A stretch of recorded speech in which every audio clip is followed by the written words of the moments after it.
दुसरे उमेदवार आमचे आहेत के एल पाटील. के एल पाटील केळोशीचे सरपंच म्हणून काम करतायत.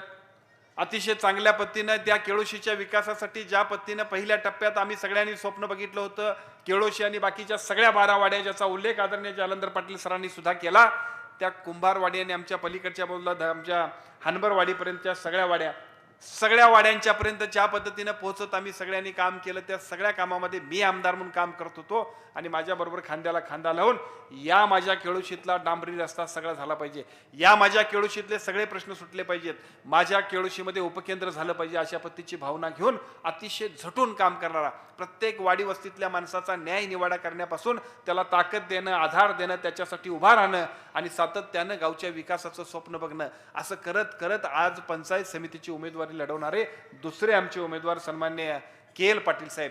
या दोन्ही उमेदवारांच्याकडे आपण बघितलं तर आपल्या सगळ्यांना लक्षात येईल यांची पाठीमागची राजकीय पार्श्वभूमी शून्य आहे. यांच्या पाठीमागं कोणीच नाही, त्यांचे आबा आजा कोण आमदार खासदार जिल्हा परिषद सदस्य कोणीच नाहीत, पण ते मात्र लोकांचं काम करणारे कार्यकर्ते आहेत. बघता बघता अशाच पद्धतीची लोक जर पुढे आली तर राजकारण यशस्वी होऊ शकते.